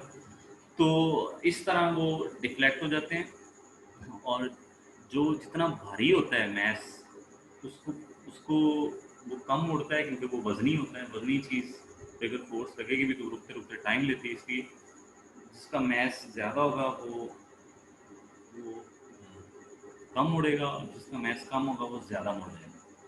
तो एक कर्व पाथ पे ये मुड़ते हैं, और उस कर्व पाथ का एक रेडियस भी होता है बाकायदा। थोड़ा नाज करिए आज की इतने टॉपिक्स काफ़ी हैं। चलें, ये बस एंड होने वाला है, बस ये एंड हो। हाँ जी, किस्सा करी पढ़ाएं, पर आप थोड़ा सा हिम्मत करें भाई, लेक्चरर बनना है, लेक्चरर। हाँ जी, ठीक है, थोड़ा हिम्मत करें, कुछ नहीं होता। ठीक है, रेडियस कर्व्ड पाथ होता है, उसका रेडियस जो है वो जो जिस आयन की मैस कम है ना उसका रेडियस कम होगा, और जिस आयन की मैस ज़्यादा है वो ज़रा बड़े रेडियस पे मुड़ेगा ना। वो आप यूं ही इमेजिन कर लें कि अगर हल्की चीज़ आ रही हो तो उसके ऊपर उसको रोकना हो तो रोकना आसान है, अगर भारी कोई चीज़ आ रही हो तो उसको रोकने के लिए ज़्यादा फोर्स आगे से लगानी पड़ती है, तो इसलिए भारी चीज़ को रोकना मुश्किल होता है। तो वो बड़ा, उसका जो रेडियस है उसके पाथ का वो बड़ा होता है। तो आगे एक इक्वेशन भी है, mass to charge ratio equal to H square R square over 2e। यहाँ एच मैग्नेटिक फील्ड है, आर रेडियस ऑफ पाथ है, और ई इलेक्ट्रिक फील्ड की स्ट्रेंथ है। तो ये एमसीक्यू में थोड़ा आइडिया आ भी सकता है। देखिए, मैस और मैग्नेटिक फील्ड की स्ट्रेंथ ये डायरेक्टली प्रोपोर्शनल है एक दूसरे के। ठीक है, इसका मतलब है जितना मैथ ज़्यादा होगा उतनी आपको मैग्नेटिक फील्ड ज़्यादा देनी पड़ेगी उसको मोड़ने के लिए। और जितना मैथ ज़्यादा होगा, आगे रेडियस भी है, देखें रेडियस और मैथ ये डायरेक्टली प्रोपोर्शनल है एक दूसरे के। आई होप कि आपको समझ आ रही है। जी फरा वो ठीक है, लेकिन देखें हमने पूरी केमिस्ट्री को कवर करना है और रिटन टेस्ट जो है वो कभी भी आ सकता है। आपको थोड़ा मेहनत करनी चाहिए इस मामले में, और ये हम जल्दी इसको कवर कर रहे हैं, डोंट वरी। तो ठीक है जी, आगे हम मूव करते हैं। इलेक्ट्रिक फील्ड जो है ये मैथ्स के इन्वर्सली प्रोपोर्शनल है, वो इधर ओवर के नीचे, उधर मैथ्स ओवर के ऊपर है। इसका मतलब है कि आपको इलेक्ट्रिक फील्ड और मैथ्स एक दूसरे के इन्वर्सली प्रोपोर्शनल है।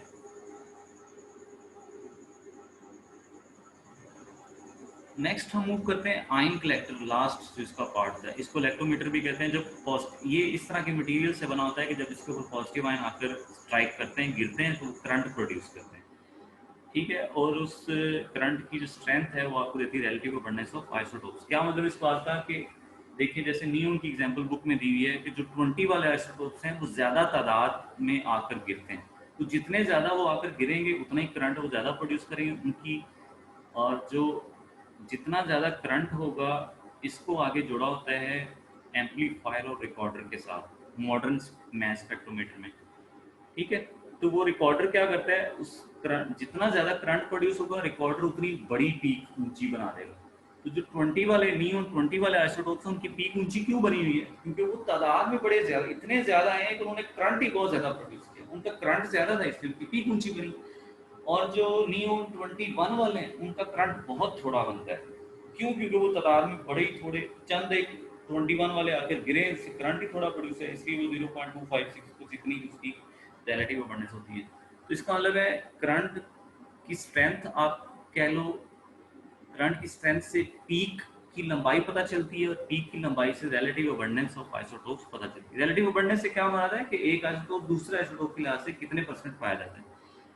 तो इस तरह हमें मैथ स्पेक्ट्रोग्राफ एंड पे हासिल होता है, मैथ स्पेक्ट्रोमीटर, ठीक है। और मैथ स्पेक्ट्रोग्राफ आपको इंफॉर्मेशन दे रहा होता है तीन, क्या क्या इंफॉर्मेशन दे रहा होता है ये हाँ एक और बात मैं बता दूं, मैथ स्पेक्ट्रोग्राफ के एक्स एक्सिस पर होती है मैथ टू चार्ज रेशियो या मैथ नंबर, और वाई एक्सिस पर होती है रिलेटिव अबंडेंस, ठीक है।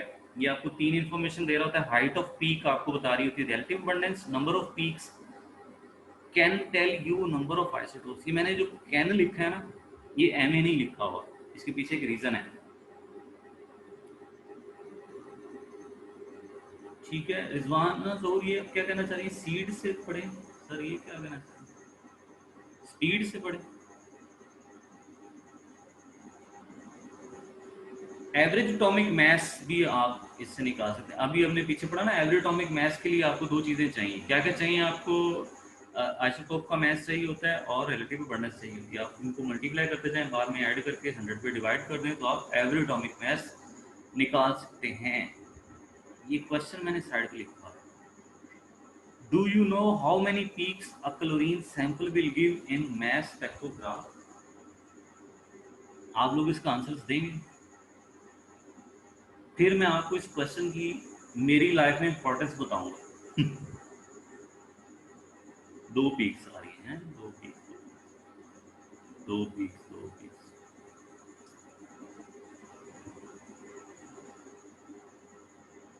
दो पीक्स, दो पीक्स, सब लोग 35 37 फिक्सा फरा। बच्चों सैडली टू से आप सबका आंसर गलत है।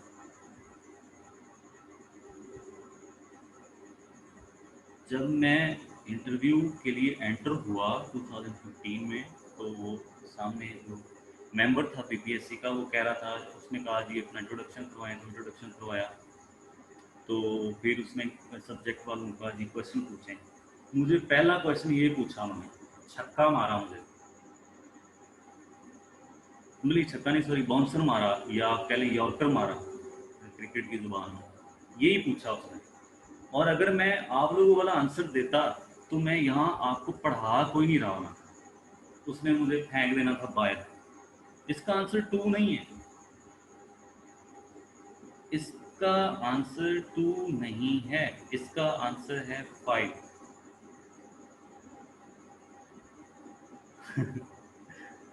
5 पीक्स हैं। और मैं आपको बताऊं, मैंने जब आंसर दिया 5 तो उसने मुझे कहा नहीं 2 होती हैं, उसने मुझे कहा 2 होती, मैंने कहा नहीं सर 5 होती। उसने कहा सोच के बताओ।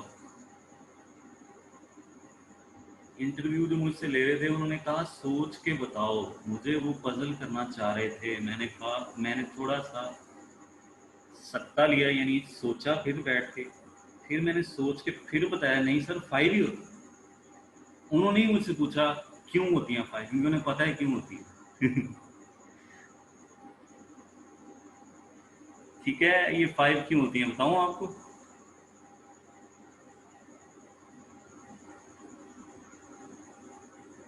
हाँ जी, ये उनका पहला यॉर्कर था। पहला क्वेश्चन ही ये था। ये देखिए ना, ये क्वेश्चन है एफएससी लेवल का, लेकिन इसको एमएससी लेवल पे टच करना पड़ेगा। मैंने टच किया था, मुझे पता था जो नहीं करते वो फंस जाते हैं, वो रह जाते हैं बेचारे, नहीं उनसे हो पाता, वो उनके हाथ पांव कांप रहे थे। तो इसका आंसर भाई ये है कि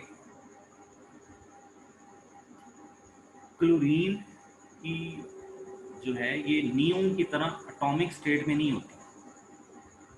ये ध्यान से जरा बात सुनिए, क्लोरीन नियोन की तरह एटॉमिक स्टेट में नहीं होती, ये मॉलिक्यूलर स्टेट में होती है। Cl2, 2 क्लोरीन एटम्स होते हैं, ठीक है, यानी मॉलिक्यूल बनाता है Cl2।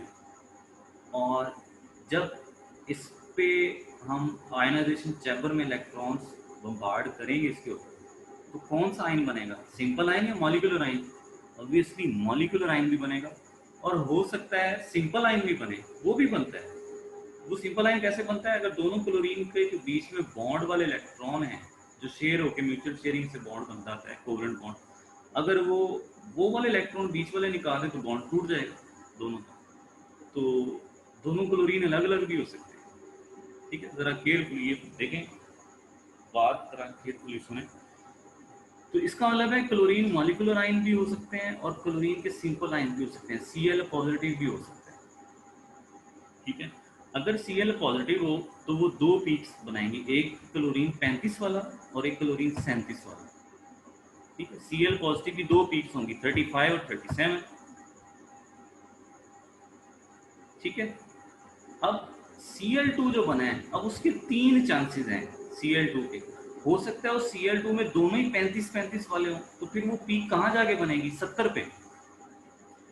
और हो सकता है वो दोनों क्लोरीन जो हैं वो 37-37 वाले हों, फिर क्लोरीन कहाँ जाके बनेगी, 74 पे। हो सकता है वो क्लोरीन में से एक 35 और एक 37 वाला हो, क्योंकि आइसोटोप्स तो हम अल्लाह ताला ने अबंडेंस दी हुई है इनको, मॉलिक्यूल में कहीं भी हो सकता है। तो अगर एक 35 और एक 37 वाला होगा तो फिर कहाँ पीक बनेगी, 72 पे। तो टोटल 5 पीक्स बनेंगी, 35, 37, 70, 72 और 74। समझ आई होप आप लोग को आ गई मुझे है। ये क्वेश्चन उसने मुझे यॉर्कर मारा था जाते ही। जी, जब मैंने एमएससी में स्पेक्ट्रोस्कोपी पढ़ी थी, तो इसको जब भी मैंने एफएससी में पढ़ाना शुरू किया तो फिर मैंने इसको उससे लिंक किया, फिर जाके मुझे पता चला। इसलिए मैंने मैथ स्पेक्ट्रोग्राफ में यहाँ लिखा हुआ है number of peaks can tell you, मैंने ये नहीं लिखा नंबर ऑफ पीक्स। ये आपको अक्सर की बुक्स पे लिखा नजर आएगा, number of peaks equal to number of isotope, ये गलत है। आप इस मतलब बात कह रहे हैं, लास्ट में समझ नहीं, रिपीट कर दें, ये पॉइंट रिपीट कर दें। जी मैं रिपीट कर देता हूँ कि जो पॉजिटिव आयंस बनते हैं ना क्लोरीन के केस में, वो 5 तरह के होते हैं पॉजिटिव आयंस। यानी एक वो होंगे जो Cl पॉजिटिव होंगे, वो 2 तरह के होंगे, एक क्लोरीन 35 वाला 35 और एक क्लोरीन 37 वाला। ठीक है, Cl पॉजिटिव वाले जो आयन सिंपल। और मॉलिक्यूलर आयन भी बन सकते हैं Cl2 पॉजिटिव, क्योंकि मॉलिक्यूल से भी इलेक्ट्रॉन निकल सकता है, या हो सकता है उनका बॉन्ड टूट जाए तो फिर सिंपल आयन Cl पॉजिटिव बन सकता है। तो Cl2 पॉजिटिव भी बन सकता है। अब Cl2 पॉजिटिव 3 तरह के हो सकते हैं। अगर दोनों क्लोरीन 35-35 के हों तो 70 होगा, दोनों क्लोरीन 37-37 के होंगे तो 74 होगा, अगर एक क्लोरीन उसमें 35 वाला और एक 37 वाला होगा तो फिर वो 72 होगा। यानी 5 पीक्स बनेगी, 3 पीक्स Cl2 पॉजिटिव की वजह से और 2 पीक्स Cl पॉजिटिव की वजह से। Cl पॉजिटिव में 2 ही चांस होते हैं, या 35 का या 37 का, जबकि Cl2 पॉजिटिव में 3 चांस होते हैं। ठीक है, वो दोनों 35 के, दोनों 37 के, या एक 35 का और एक 37 का। I hope Hafiz Fazal Abbas, I hope आपको समझ आ गई क्या कहना चाह रहा था। ठीक है जी, ये हाँ जी ठीक हो गया। अदर टेक्निक्स जो हैं आयंस की सेपरेशन की, तो बुक पे लिखी हुई हैं, आप रट्टा लगा लें। इलेक्ट्रोमैग्नेटिक हैं, इसमें इलेक्ट्रोमैग्नेट यूज होगा, यानी वो मैग्नेट जिसको करंट दें तो वो मैग्नेट बन जाता है। ये फिजिक्स की थोड़ी बात है। गैस डिफ्यूजन, ये वही डिफ्यूजन है जो हमें आम थर्मल डिफ्यूजन, हीट और साथ में डिफ्यूजन करेंगे। अल्ट्रासेंट्रीफ्यूज है, लेजर है, डिस्टिलेशन है, ये आम बातें हैं, ये आप रट्टा लगा सकते हैं। ठीक है जी, एक्सरसाइज आ गई। एक्सरसाइज करनी है या बस थक गए आप लोग? सफीना कह रही है कि फ्रेश हो गए। एक्सरसाइज करनी है या थक गए हो? करवा दें, करवा दें। ये मैंने बड़े चुन के एमसीक्यूज रखे हैं। ठीक है, ये वो नहीं है कि मैंने जो मेरे अच्छी लगे मैंने यहाँ लिख दिए, मैंने सोच समझ कर किया। ठीक है जी, ज़्यादा टाइम नहीं लगेगा इंशाल्लाह। देखिए फर्स्ट क्वेश्चन देखें। The element showing 100% abundance in mass spectrum is, 1 का डी कह रहे हैं Mohammad Ahmed. 100% relative abundance mass spectrum में इन चारों में से कौन शो करेगा? Carbon, bromine, chlorine, chlorine. Mohammad Ahmed कह रहे हैं 1 डी है, मोनोस्कोपिक है। क्लोरीन कह रही है हुआवे TIT। निशान अहमद है, क्या बात है, अजीब है। डी उस्मान कह रहे हैं ठीक है, आप सब ठीक है जी, बिल्कुल ठीक है। मरियम कह रहे हैं, फजल अब्बास कह रहे हैं यार मज़ा आ गया। शुक्र है जी, मज़ा आ गया आप लोगों का रिस्पॉन्स देख के, वेरी ग्रेट। एज आई, ठीक है जी, वेरी गुड। ठीक है, देखें घुमाया हुआ है ना क्वेश्चन, सीधा सीधा नहीं है, लेकिन थोड़ा सा आप अगर आइडिया यूज़ करेंगे, देखें इन तीनों के तो आइसोटोप्स हैं, तो इन तीनों की तो 100% नहीं हो सकती, हर आइसोटोप की अपनी अपनी होगी। तो फ्लोरीन का कोई एक ही आइसोटोप होता है, इसकी एक ही पीक बनेगी। ठीक है, जो 100% अबंडेंस जो है वो शो कर रही होगी।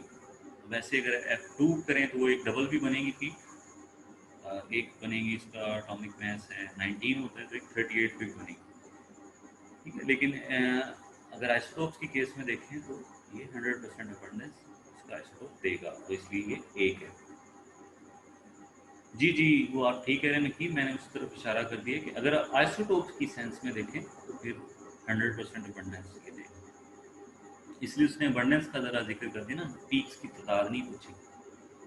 तो अबंडेंस में वो एक्चुअली आइसोटोप की तरफ चला गया। Boron exist as 2 stable isotopes. ठीक है, ये एक 10 है और एक 11 है, और इनकी अबंडेंस भी दी हुई है।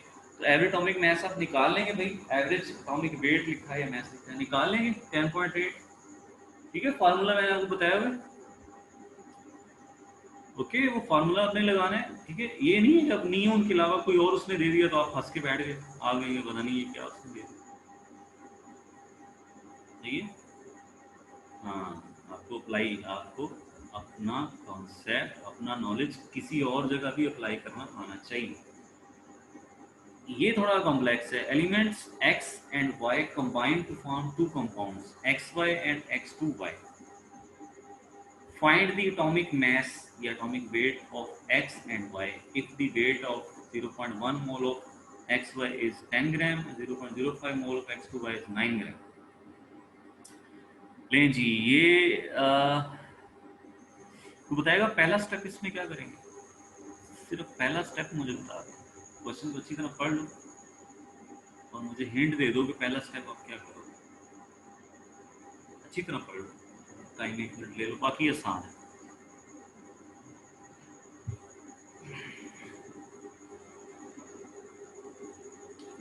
परसेंटेज कंपोजिशन नहीं, परसेंटेज नहीं है।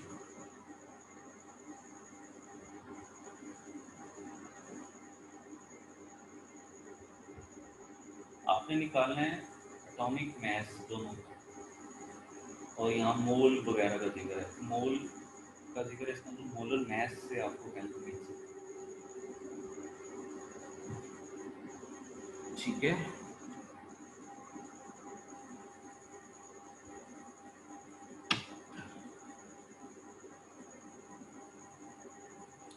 मोलर मास से आपको हेल्प मिल सकती है, क्योंकि आप देखें ना, अगर n is equal to mass और यही फॉर्मूला नकीब में पढ़ा, क्या बात, नकीब क्या बात, टर्मिनेशन ऑफ मोल, नहीं मोल तो पहले ही इसने दिए हैं, मोल की टर्मिनेशन की जरूरत नहीं है, फार्मूला मोल और मास वाला लगेगा। ठीक है, देखें, अगर मैं आपको कहूँ कि वाटर का मोलर मास 18 है, तो हाइड्रोजन और ऑक्सीजन के एटॉमिक मास से वो कैसे 18 बनता है, हम 2 multiply atomic mass of hydrogen plus atomic mass of oxygen ऐसे ही करते हैं ना, तो 18 आ जाता है। ठीक है, इसका मतलब मोलर मास और एटॉमिक मास का लिंक है, यहाँ आपको मोल और मास दिया हुआ है, तो आप फॉर्मूला लगाएंगे number of moles equal to mass of substance over molar mass of substance. इस तरह आपको दोनों की मोलर मैसेज पता चल जाएंगे। एक्स वाई की मोलर मैस क्या है, ठीक है, तो निकालें जरा, क्या आती है एक्स वाई की मोलर मैस, निकालें जल्दी। मोल दिए हुए हैं 0.1 और मैस भी दिया हुआ है 10, इसकी मोलर मैस निकालें, क्या आती है जल्दी।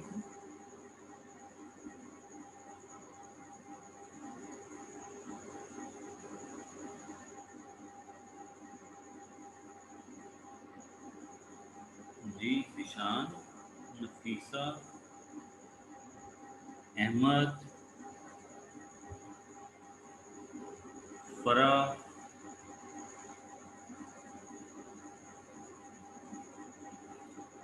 बताएं, शाबाश। 100, नकीब कह रहे हैं 100। हाफिज फजल अब्बास, उस्मान, उस्मान ताहिर, सादिया शौकत, बताएं। x2y आ रहा है 180, गुड। ठीक है, number of moles is equal to mass of substance in mass of X Y over molar mass of X Y. तो यहाँ से मोलर मास दूसरी साइड पे चली जाएगी, मोल इधर आके डिवाइड हो जाएंगे, तो 10 ओवर 0.1। ये वहाँ पे कैलकुलेटर नहीं होना, इस तरह की कैलकुलेशन अगर आपको नहीं आती तो आप सीखो। ठीक है, आसान होती है। तो ये 100 आएगा, एक्स वाई का मोलर मास 100 है। इसका मतलब है एटॉमिक मास ऑफ एक्स, ध्यान से सुन लें, atomic mass of X plus atomic mass of Y is equal to 1। ठीक है, इस तरह अगर एक्स टू वाई का निकालेंगे तो वो आ रहा है 180।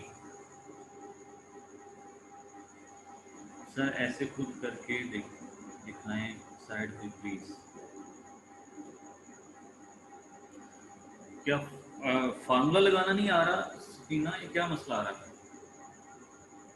फार्मूला तो लगा देंगे कि वो भी नहीं लगेगा सफीना? फार्मूला तो पता है 100 कैसे है, ये पता है? व्हाट्सएप पे हल करके दीजिए, समझ नहीं आ। चलें ठीक है,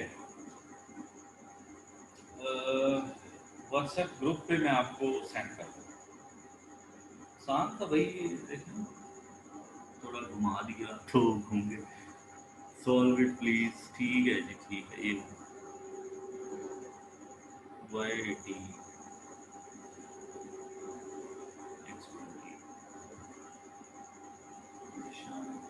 थोड़ा आगे पीछे हो गया है निशान। चलो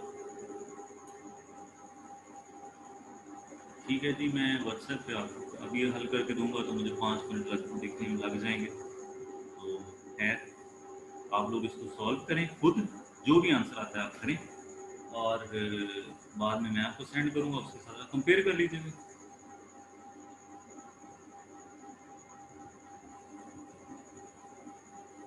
ठीक है फरानाज, मैं ये व्हाट्सएप ग्रुप में सेंड कर दूंगा। अगर आप ग्रुप में नहीं हैं तो आज के लिए, आज का लेक्चर क्योंकि फ्री था सबके लिए, तो आप मुझसे कांटेक्ट कर लेना मेरे नंबर पे, मैं उसका सलूशन सेंड कर दूँगा, ठीक है। और बेहतर है कि आप लोग खुद भी करें, चाहे गलत ही करें, कर लें, बाद में कंपेयर करें मेरे साथ, ठीक है। ये आसान है और स्किम्टो में इसका आंसर आता है, which one will have maximum number of water molecules. Water molecules की मैक्सिमम तादाद किस में है? 18 molecule of water, 1.8 gram of water, 18 gram of water, 18 moles of water. Hafiz कह रहे हैं जी 18 ग्राम, नकीब डी कह रहे हैं,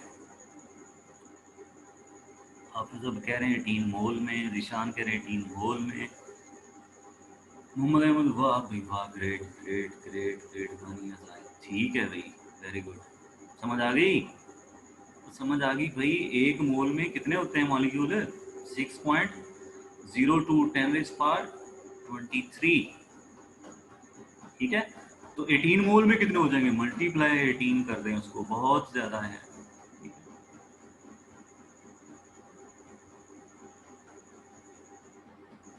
ओके हो गया जी। अच्छा, एक वो इस तरह भी पूछ सकता है कि आप एटम्स की तादाद बताएं वाटर में, तो फिर आप पहले मॉलिक्यूल की निकाल लें, ठीक है। उसको एक मॉलिक्यूल में 3 है, तो फिर जितने भी मॉलिक्यूल्स की तादाद है उसको 3 से मल्टीप्लाई कर देंगे, एटम्स की भी आ जाएगी। अगर सिर्फ हाइड्रोजन की कहता है तो वाटर के एक मॉलिक्यूल में 2 हाइड्रोजन है, फिर आप टोटल मॉलिक्यूल की तादाद निकालें, उसको दो से मल्टीप्लाई, इस तरह भी बात होती है। Question a container has an equal mass of H2O2CH4 जो है at 27 degree Celsius, their ratio of their volume is, ठीक है। ये भी मैं आपके सपोर्ट भी करता हूँ, आप इसको सॉल्व करना है और फिर मैं आपको सेंड कर दूंगा। इजी है, थोड़ा हिंट देखें, 16, 8, 1, ये कुछ हिंट दे रहा है किसी साइड पे, ज़रा दिमाग लड़ाएं, हाँ आपको आइडिया हो जाएगा। 16 मीथेन का कुछ लगता है, ठीक है, तो जरा ख्याल रखें। Irrespective of the source, pure sample of water analysis, water yields 88.89% mass of oxygen, 11.11% mass of hydrogen. This is explained by law. कौन सा लॉ ये चीज एक्सप्लेन करता है कि जिस मर्जी सोर्स से आपने वाटर लिया है उसमें ऑक्सीजन की मैस इतनी है, हाइड्रोजन की मैस इतनी ही रहेगी। जहां से मर्जी आप ले लें, आप समंदर से ले लें, नहर से ले लें, दरिया से ले लें, ए बी आवाज कट रही सर, बी डेफिनेट प्रोपोर्शन। जहां से मर्जी आप ले लें, अमेरिका से, एशिया से, अफ्रीका से, जहां से मर्जी आप वाटर ले लें। क्यों? कौन सा लॉ एक्सप्लेन? जी मोस्टली का आंसर ठीक है, बी डेफिनेट प्रोपोर्शन। जब भी एलिमेंट्स एक दूसरे के साथ कंबाइन करके कंपाउंड बनाते हैं, जैसे ऑक्सीजन और हाइड्रोजन ने एक दूसरे के साथ मिलकर वाटर बनाया होता है, तो वो एक खास रेशो से बाय मैस या बाय परसेंटेज, आपके परसेंटेज मैस, वो एक खास रेशो से एक दूसरे से मिलते हैं, ठीक है। हमेशा वाटर बनाने के लिए 16 ग्राम ऑक्सीजन 2 ग्राम हाइड्रोजन से मिलेगी। ये डेफिनेट नहीं हो गया, मखसूस है। कभी आपने देखा है कि वाटर का मॉलिक्यूलर मास 19 आ रहा हो, जिसमें 16 ऑक्सीजन और 3 वाटर नहीं है, सारा 16 ऑक्सीजन और 2 वाटर, तो फिक्स है। ये definite mean fix, proportion mean तनासुब, रेशियो फिक्स है। मल्टीपल प्रोपोर्शन का ये लॉ नहीं। मल्टीपल प्रोपोर्शन का लॉ ये होता है कि एलिमेंट्स जब आपस में मिलते हैं तो डिफरेंट कंपाउंड्स जब वो बनाते हैं फिर डिफरेंट प्रोपोर्शन से मिलते हैं। जैसे वाटर में इनकी प्रोपोर्शन और है और हाइड्रोजन पेरोक्साइड में दोनों की प्रोपोर्शन और है। समझ आ गई? मल्टीपल प्रोपोर्शन ये चीज होती है। कंजर्वेशन ऑफ मैस और चीज है, वो जब कोई केमिकल रिएक्शन हो तो रिएक्टेंट प्रोडक्ट में चेंज हो तो रिएक्टेंट की मैस ऑफ प्रोडक्ट, वो और चीज है, वो यहाँ पे फिट नहीं। ये एम्पिरिकल फॉर्मूला, ये वो आ गया कंबस्शन एनालिसिस में है। Gaseous hydrogen gives upon combustion 0.72 gram water और 3. ये तो आसान है, कर लेंगे आप लोग, मुझे यस में आंसर दें। सादिया आपकी तरफ कोई इशू होगा, मुझे यस या नो में इसका आंसर दे दें। ये आप कर लेंगे पार्ट 7? जी, सबा कह रही है yes, Taira yes sir, Saba yes sir, Mohan yes sir, हो जाएगा, आसान है, ठीक है, हो जाएगा हो जाएगा। लेकिन एक बात बच्चों याद रखिए, एक बात याद रखिए, वहाँ कैलकुलेटर नहीं होगा, आपको कुछ ना कुछ मैथमेटिक्स आनी चाहिए, ठीक है? थोड़ी बहुत उसको सॉल्व करना आना चाहिए, ये ना हो क्या वहाँ फंसे पड़े हों। आज का टॉपिक हमारा एंड हो गया सर। क्वेश्चन 5 दिखा रहे हैं, एस एस ले लें, सही है, जैसे स्क्रीन शॉट ये लें।